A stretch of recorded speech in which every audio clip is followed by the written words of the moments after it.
because you started professionally in 91, was it hard to penetrate?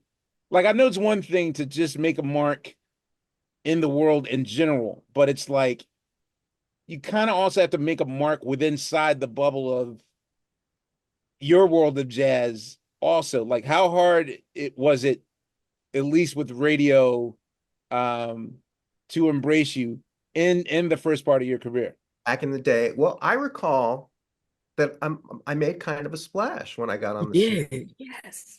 That's my recollection. I think Okay. that what I was doing and hopefully what I'm still doing has a distinct sound, as compared to say like the Ripping Tins or some of the other guys that were really big back then, and it had a little bit more of a, an oomph behind it, much more of an R&B influence, Hmm. um, than some of the cats that were big at that time. Yeah. And they dug it at radio. And I remember that first record, there was no distribution at all. I mean, but I was like top of the charts on radio. People couldn't find my record anywhere. And I was then very fortunate to, as that company was going under and trying to sell their catalog to another bad label, Warner Hmm. Brothers was come in and buy just my contract off of the label.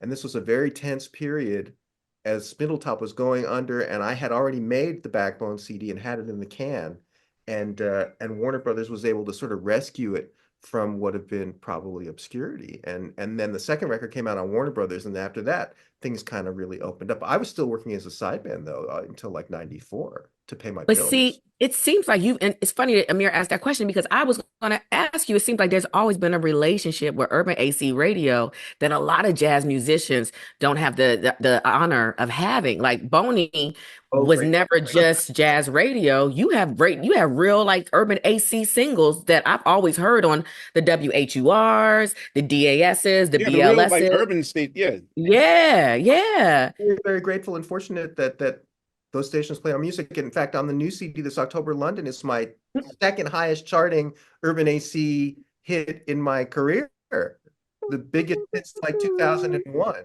which is a beautiful thing. It's top 10 single. So, for a guy playing saxophone day and age, it's an Yo, it's accomplishment a that I'm really. music. I was like, he's in the music video. Like this is Right.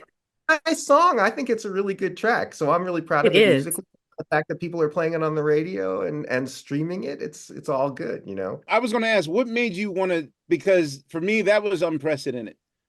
Um, Especially my first 3, 4 years in the business, where it took us like 4 albums to catch on.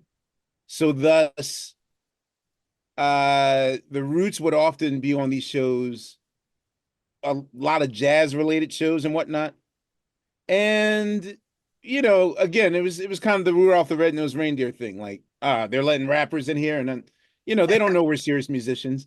And so even the fact that, when you started working with like Pino and Bilal and myself and James, like the Cats, air quote, the Cats, Yeah, you were the cats. You're still the you cats. you were early out the gate in that kind of cosign that that would take, you know, other people around like 2006, 2007 to catch up on. Hmm. But what is it about you? Are you always looking towards tomorrow? Are you always looking towards like who the new cat is now? I think Because you are early in terms of the cosign. just Hmm. in the moment of me hearing what you guys were doing and digging it and wondering in my love for music and creating things, what would it sound like if I hooked up with these cats? And Got it.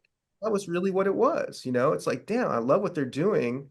And my music has an R&B tinge to it, but these guys are playing like cutting edge, I thought at the time, and still, it's just really dope, interesting, creative R&B music that's modern and retro at the same time. Mhm. And what would it sound like if I put my sound on top of that? And just in the sense of having fun making shit.